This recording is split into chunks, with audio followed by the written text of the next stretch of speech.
الحمد لله رب العالمين والصلاة والسلام على أشرف الأنبياء والمرسلين وعلى آله وصحبه أجمعين أما بعد فقد قال الله تعالى أيضا يا أيها الذين آمنوا اتقوا الله وكونوا مع الصادقين.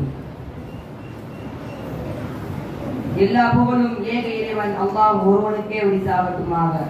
அவரது சலாத்தும் சலாமும் எம்பெருமானார் கண்மணி ரசூலே கரீம் ஸல்லல்லாஹு அலைஹி வஸல்லம் அவர்களின் மீதும் அவர்களை பின்பற்றிய நன்மக்கள் யாவரின் மீதும் குறிப்பாக நம் அனைவரின் மீதும் நின்று நிலவட்டுமாக.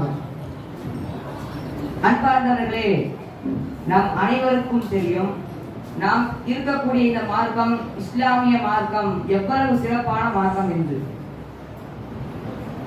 ஏனென்றால் நம்முடைய மார்க்கத்தில் தான் ஏதாவது ஒன்று செய்யக்கூடாது என்று சொன்னால் அதற்கு பதிலாக என்ன செய்ய வேண்டும், எப்படி செய்ய வேண்டும் என்பதை வலியுறுத்தி சொல்கிறது, அழகாக சொல்லித் தருகிறது.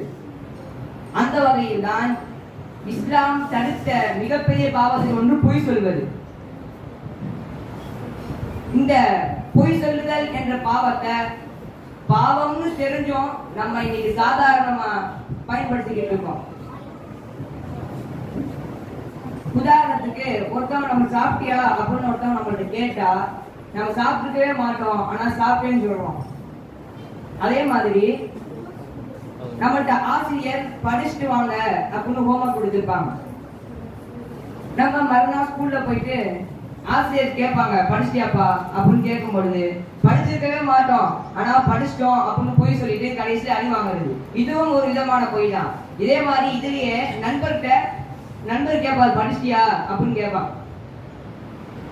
நம்ம படிச்சிருப்போம், ஆனா அவன் கேட்கும் போது நான் படிக்கவே இல்லையே அப்படின்னு அவனையும் ஏமாத்துறது. இதுவும் ஒரு விதமான பொய் தான். ஆக நம்ம சாதாரணமா விளையாட்டுக்கு சொல்றேன், நம்ம வாழ்க்கையில தினமும் எவ்வளவோ பொய் சொல்லிட்டு தான் இருக்கோம், பாவம் சிந்திக்க மாட்டோம். நபி ஸல்லல்லாஹு அலைஹி வஸல்லம் அவங்க சொல்றாங்க, வஇய்யாகும் வல் கித்ப் வஇன்னல் கித்ப யஹ்தி இலல் ஃபுஜூர் வஇன்னல் ஃபுஜூர யஹ்தி இலன் நார். பொய்யை விட்டு உங்களை நான் எச்சரிக்கிறேன், நிச்சயமாக பொய் நரகத்திற்கு வழிகாட்டும், பொய் பாவத்திற்கு வழிகாட்டும், பாவம் நரகத்திற்கு வழிகாட்டும் என்று நபிகள் நாயகம் ஸல்லல்லாஹு அலைஹி வஸல்லம் சொல்றாங்க. இது முஸ்லிமில் பதியப்பட்ட ஒரு ஹதீஸ். அன்பார்ந்தவர்களே, இந்த ஹதீஸின் மூலம் நமக்கு என்ன தெரியுது? ஒரு பொய் சாதாரண நினைச்சு நம்ம சொல்ற ஒரு பொய் நம்மை நரகம் வரை கூட்டு செலுத்தினா நம்ம எவ்வளவு தெளிவா இருக்கணும், எப்படி நம்ம பாதுகாத்து இருக்கணும் நம்ம பார்க்கணும். ஒரு விஷயத்த பாவம் தெரிஞ்சு நம்ம அடிக்கடி செய்யறோம்னா நம்ம எவ்வளவு பெரிய முட்டாளா இருக்கோம் அப்படின்னு நம்ம நினைக்கணும். நம்ம ஸ்டார்டிங்லேயே சொன்னது மாதிரிதான் இஸ்லாம் ஒண்ணு செய்யக்கூடாதுன்னு சொன்னா அதற்கு பதிலா என்ன செய்யணும்னு சொல்லும். அதுபோல பொய் சொல்லக்கூடாது என்று சொன்ன இஸ்லாம் உண்மையை மட்டும் பேசணும் அப்படின்னு இஸ்லாம் சொல்லியிருக்கு. உண்மை பேசுவதனால் பல பலன்கள் இருக்கு, பல நன்மைகள் இருக்கு. உண்மை பேசுறதுனால நம்ம யோசிக்கவோ பயப்படவோ தேவையில்லை. என்ன நடந்துச்சு, என்ன இருக்கு, அதை அப்படியே சொல்லலாம். நபி ஸல்லல்லாஹு அலைஹி வஸல்லம் அவங்க சொல்றாங்க, அலைக்கும் பிஸ்ஸித்க் ஃபஇன்ன ஸித்க யஹ்தி இலல் பிர் வஇன்னல் பிர்ர யஹ்தி இலல் ஜன்னah. நீங்கள் உண்மையே பேசுங்கள், நிச்சயமாக உண்மை நன்மைக்கு வழிகாட்டும், நன்மை சொர்க்கத்திற்கு வழிகாட்டும். நம்ம சொல்ற சின்ன உண்மை நம்ம சொர்க்கம் வரை இழுத்து செல்லுதுன்னா நம்ம எவ்வளவு பெரிய பாக்கியம் பெற்றிருக்கோம். ஆனா நம்ம அதை விட்டுட்டு சாதாரண விஷயத்துக்கெல்லாம் போய் சொல்லிக்கிட்டு இருக்கோம். அன்பார்ந்தவர்களே, அல்லாஹ் ஒரு சின்ன விஷயம் நம்ம நடந்ததை சொல்ல போறோம், அந்த உண்மைக்கு சொர்க்கத்தை அல்லாஹ் தரானா அந்த சொர்க்கம் அந்த உண்மை எவ்வளவு லேசா இருக்கும் அப்படின்னு பார்க்கணும். ஆனா லேசாலாம் இருக்காது, ரொம்ப கஷ்டமான விஷயம் அது உண்மை பேசுறதுலாம். சில நேரங்கள்ல நம்ம உண்மை சொல்றதுனால நமக்கு பல கஷ்டங்கள் வரலாம், சிரமங்கள் வரலாம். ஆனா அந்த சிரமங்களை நம்ம மனசு எடுத்துக்காம அல்லாஹ்வுக்காக அதை பொறுத்துக்கிட்டோம் அப்படின்னா நாளை மறுமையில அல்லாஹ் நமக்கு சொர்க்கத்தை தருவான்னு நம்ம யோசிச்சுக்கணும்.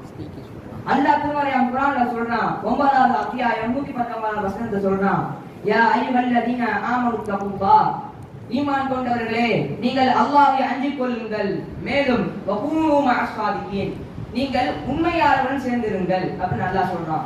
இந்த வசனத்தின் மூலம் அல்லாஹ் நமக்கு என்ன சொல்ல வரான்னா, நம்ம உண்மையை பேசுறது மட்டும் சரியல்ல, பொய் பேசுறவங்க கூட நட்பை கூட நம்ம வச்சிருக்க கூடாது நல்லா சொல்றான். இதுவரை நம்ம பொய் பேசுறவங்க கூட நட்பை வச்சிருந்தா அதை துண்டிச்சுட்டு இனிமேல் வரக்கூடிய காலங்கள்ல உண்மை பேசக்கூடிய மக்கள்கிட்ட நம்ம நட்பை தொடங்கணும். உண்மை பேசக்கூடிய மட்டும் தான் இருக்கணும். மேலும் நம்ம கூட சரியா பேசிட்டு பின்னாடி முதுகு பின்னாடி நம்ம தவறா பேசுற தவறா சித்தரிக்கக்கூடிய மக்கள்கிட்ட நம்ம நட்பு வச்சிருக்க கூடாது. நம்மளை ஏமாற்றக்கூடியவர்கிட்ட நம்ம ஏமாத்தாங்கன்னா தெரியாது, ஆனா நம்ம கூட இருப்பாங்க.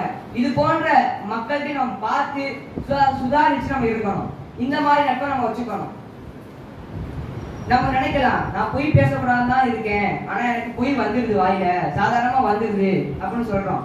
அதுக்கு அல்லாஹ் தஆலா குர்ஆன்ல சொல்றான், 8வது அத்தியாயம் 97 98 வசனம் சொல்றான், வகுர் ரப்பி அஊது பிக மின் ஹமஸாத்தி ஷயாத்தீன் வ அஊது பிக ரப்பி ஐயஹ்துரூன்.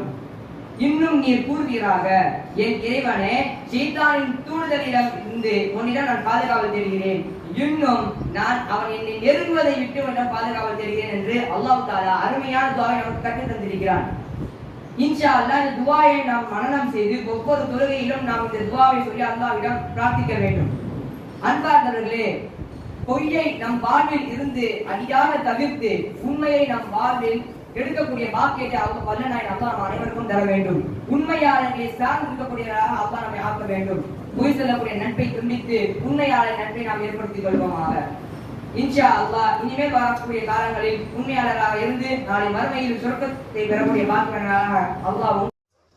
அன்பான சொந்தங்களே, நம்ம வீடியோ உங்களுக்கு பிடிச்சிருந்துச்சுன்னா லைக் பண்ணுங்க, ஷேர் பண்ணுங்க, கமெண்ட் பண்ணுங்க. மறக்காம நம்ம சேனலை சப்ஸ்கிரைப் பண்ணுங்க. நம்ம சேனலோட வீடியோ நோட்டிபிகேஷன் உடனுக்குடன் வர நம்ம பக்கத்துல இருக்க பெல் ஐகானை கிளிக் பண்ணுங்க.